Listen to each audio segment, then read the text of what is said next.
11 ক্লাসে যখন উঠবে 10,000 টাকা করে পাবে তারা, তরুণের স্বপ্ন ট্যাব পাওয়ার জন্য। এটাও বিনা পয়সায় করে দেওয়া হচ্ছে। 2,75,000 স্টুডেন্টকে। আমি কেন স্টুডেন্টদের এত ভালোবাসি জানেন? এরাই আমাদের ভবিষ্যৎ।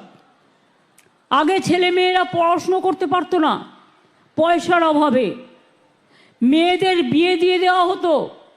মায়েরা ভাবতেন, পিতারা ভাবতেন আমি কোথার থেকে পড়াবো, আমি তাদের বিয়ে দিয়ে দিই তাড়াতাড়ি। চিন্তা করবেন না, ওদের শুধু স্কুল পড়া নয়, স্কুলের কন্যাশ্রী আছে, কলেজের আছে, ইউনিভার্সিটির আছে। এরা যতদিন পর্যন্ত স্কুল, কলেজ, ইউনিভার্সিটির 3টে ফেজেই কন্যাশ্রীর মেয়েরা যারা স্কলারশিপ পায় তারা স্কলারশিপ পাবেন। এবং তাছাড়াও 10 লক্ষ টাকার স্মার্ট কার্ড, ঐক্যশ্রী, শিক্ষাশ্রী, তপশিলি আদিবাসীরাও সফট লোন পান 20 লক্ষ টাকা পর্যন্ত। এমনকি বিদেশে গেলেও